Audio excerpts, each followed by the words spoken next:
ప్రధాని మోదీ లక్షద్వీప్ పర్యటన ఉన్నపళంగా ఆ దీవుల టూరిజం స్పాట్లపై 50,000కు పైగా పెరిగిన గూగుల్లో సెర్చ్లు. ఇదేమీ జోక్ కాదు, నిజమే. మోదీ లక్షద్వీప్ పర్యటన చేయగానే అక్కడి టూరిజంపై సెర్చ్ చేసేవారి సంఖ్య అమాంతం పెరిగిపోయింది. లక్షద్వీప్ భారత్కు నైరుతి మూలన సముద్రంలో రత్నాల్లా ఉండే ద్వీపాల సమూహం. కేవలం టూరిజంపై ఆధారపడి ఉన్న దీవులివి. ఈ దీవుల్లో జనాభా కేవలం లక్షలోపే. అందులోనూ దాదాపు 96% ముస్లిం జనాభా. అక్కడ టూరిజం లేకపోతే దీవుల జీవనాడి దెబ్బతింటుంది. అందుకే ఆ దీవుల్లో టూరిజం పెంపు కోసం ప్రధాని మోదీ ప్రత్యేక చొరవ తీసుకున్నారు. 2014 నుంచి ఆ దీవుల్లో అభివృద్ధి కార్యక్రమాలు చేపట్టిన మోదీ తాజాగా వాటిని మరింత పెంపొందించే ప్రయత్నాలు చేస్తున్నారు. అయితే తాజా మోదీ పర్యటన లక్షద్వీప్ అభివృద్ధి మాత్రమే కాదు, దౌత్యపరంగా మాల్దీవులను దెబ్బకొట్టడానికి కూడా వ్యూహాత్మకంగా ప్లాన్ వేశారు. ఈ క్రమంలో అసలు మాల్దీవులను దెబ్బకొట్టడానికి మోదీ పన్నిన వ్యూహమేంటి, లక్షద్వీప్ అభివృద్ధికి మోదీ చేస్తున్న ప్రయత్నాలేంటి తెలుసుకుందాం.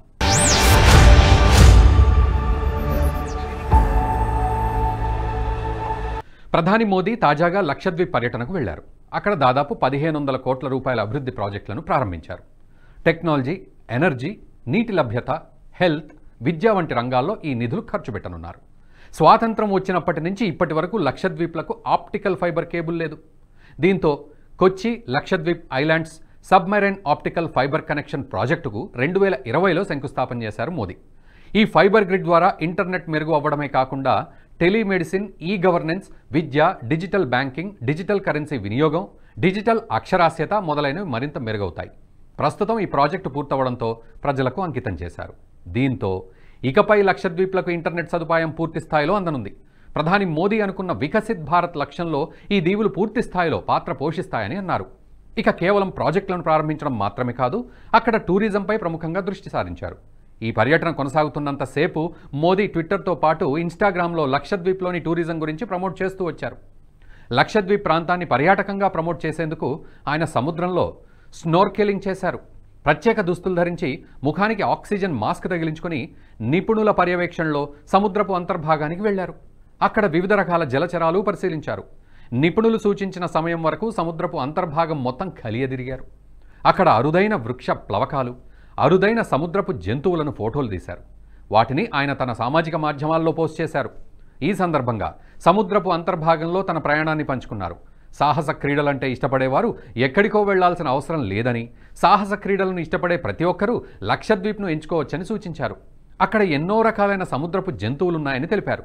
విస్తారమైన బీచులు, రిసార్టులు జీవితంలో మర్చిపోలేని ఆతిథ్యాన్ని ఇస్తాయన్నారు. సముద్రంలో స్నోర్కెలింగ్ చేయడం తనకు ఉద్వేగభరితమైన క్షణమని, దీన్ని తన జీవితంలో ఎప్పటికీ మర్చిపోలేనన్నారు. ఈ పోస్టులతో లక్షద్వీప్లపై దేశవ్యాప్తంగా సెర్చింగులు పెరిగిపోయాయి.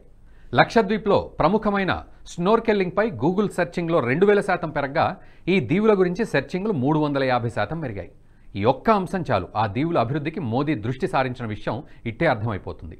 కేవలం ఇదే కాదు, గతంలోనూ ఈ విధంగానే ఉత్తరాఖండ్ అడవులకు మోదీ ప్రమోట్ చేయగా అక్కడ పర్యాటకులు అమాంతం పెరిగిపోయారు. కోవిడ్ సమయంలో మోదీ అస్సోంకు చెందిన టవల్ను మాస్క్లా ధరించగా వాటికి డిమాండ్ అమాంతం పెరిగిపోయింది.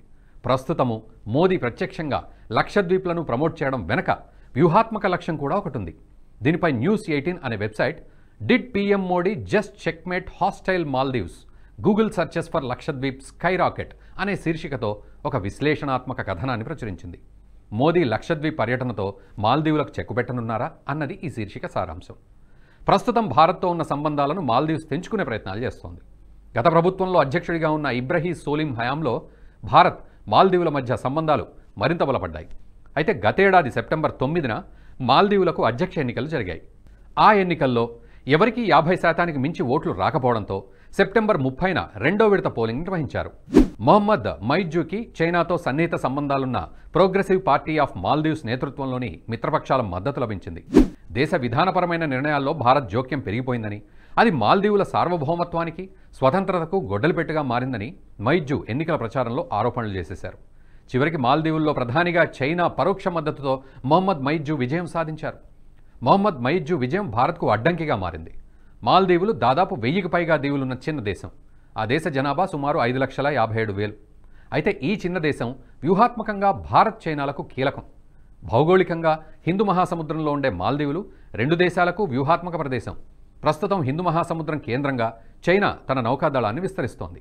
మాల్దీవుల్లో తమ పట్టు పెంచుకునేందుకు ప్రయత్నిస్తోంది. మరోవైపు చైనా దూకుడుకు అడ్డుకట్ట వేసేందుకు భారత్ ప్రయత్నాలు చేస్తోంది. గల్ఫ్ దేశాల నుంచి వచ్చే చమురు రవాణా ఈ మార్గంలోనే జరుగుతుంది. అందువల్ల ఈ మార్గాన్ని తమ గుప్పిట్లో పెట్టుకోవాలని చైనా భావిస్తోంది.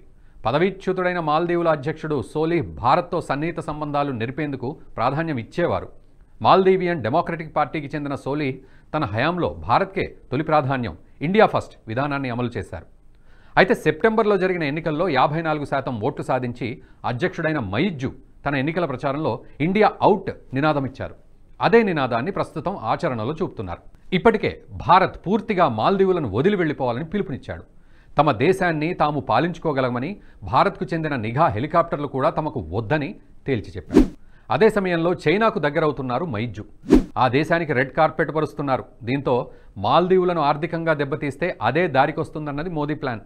మాల్దీవుల ఆర్థిక వ్యవస్థ ప్రధానంగా టూరిజం ఆధారిత ఆర్థిక వ్యవస్థ. ఆ దేశ జీడిపిలో దాదాపు 28% టూరిజంపై ఉంది. ఫిషింగ్, బోటింగ్ వంటివి దీనికి అదనం. భౌగోళికంగా మాల్దీవులు, లక్షద్వీపులు దాదాపు పక్కపక్కనే ఉంటాయి. విదేశాల నుంచి టూరిజానికి వచ్చే పర్యాటకులకు దాదాపు 2 ప్రాంతాలు ఒకే దూరంలో ఉంటాయి. ఈ 2 ప్రాంతాలకు భారత్ నుంచే ఎక్కువ మంది టూరిస్టులు వస్తూ ఉంటారు. మాల్దీవులకు 2022లోనే దాదాపు 2 లక్షల మంది టూరిస్టులు వెళ్లారన్నది ఒక అంచనా. ఈ సమయంలో మాల్దీవుల్ని దెబ్బకొట్టాలంటే లక్షద్వీప్ టూరిజాన్ని ప్రమోట్ చేస్తే సరి. అప్పటికే అభివృద్ధి చెందిన టూరిజానికి ఒక్క ప్రమోషన్ ఉంటే చాలు. అదే మోదీ చేశారు. అందుకే ఏ వార్తా కథనం చూసినా దాని హెడ్లైన్ లక్షద్వీప్ టూరిజం ప్రమోట్ వచ్చేలా మోదీ ప్రయత్నించారు. దీంతోపాటు ప్రభుత్వం తరఫున మరిన్ని ప్రమోషన్లు చేసే విధంగా ప్రయత్నాలు ప్రారంభించారు. ఈ విధంగా ఇకపై మాల్దీవులకు వెళ్లే టూరిస్టులు లక్షద్వీపులను ఎంచుకునేలా మోదీ ప్రోత్సహించినట్టయింది. మోదీ ఇతర దేశాలను ఆర్థికంగా ఎలా దెబ్బతీయగలరో మలేషియాతో జరిగిన ఓ సంఘటన ద్వారా తెలుసుకుందాం. 2020లో కేంద్రం తీసుకొచ్చిన CAA చట్టాన్ని మలేషియా ప్రధాని మహతీర్ మొహమ్మద్ వ్యతిరేకించారు. ఇది ముస్లింలకు వ్యతిరేక చట్టం అన్నారు. ఈ వ్యాఖ్యలతో భారత్ మలేషియాను ఆర్థికంగా దెబ్బతీసేందుకు పావులు కదిపింది. భారత్కు మలేషియా అతిపెద్ద పామాయిల్ సరఫరాదారు. దీన్ని తగ్గించడానికి మలేషియా నుంచి కాకుండా ఇండోనేషియా నుంచి కొనుగోలు చేయమని వర్తకులను భారత్ కోరింది. దీంతో అప్పటి వరకు భారత్కు 75% పైగా పామాయిల్ ఎగుమతులతో మొదటి స్థానంలో ఉన్న మలేషియా 2022 వచ్చేసరికి 35%కి పడిపోయింది. ఇంతటి భారీ డ్రాప్ డౌన్తో మలేషియా ప్రభుత్వం ఉక్కిరిబిక్కిరైపోయింది. ఇది ఆ దేశ ఆర్థిక వ్యవస్థపై తీవ్ర ప్రభావం చూపింది. దీంతో ఆ దేశ నాయకులు తమ తప్పిదాన్ని బహిరంగంగా ఒప్పుకున్నా ఏమీ చేయలేని పరిస్థితి. ప్రస్తుతం మాల్దీవుల అధ్యక్షుడు మొహమ్మద్ మొయిజ్జు భారత్పై తోకజాడిస్తున్న క్రమంలో భారత్ వ్యూహాత్మక అడుగులేస్తోంది. ఇది సత్ఫలితాలను ఇస్తే మాల్దీవుల అధ్యక్షుడు మొహమ్మద్ మొయిజ్జు భారత్తో కాళ్ల బేరానికి వచ్చినా ఆశ్చర్యపోనక్కర్లేదు. జాతీయవాద జర్నలిజానికి అసలైన వేదిక నేషనలిస్ట్ హబ్ ని సబ్స్క్రైబ్ చేసుకోండి. నోటిఫికేషన్స్ కోసం బెల్ ఐకాన్ పై క్లిక్ చేయండి.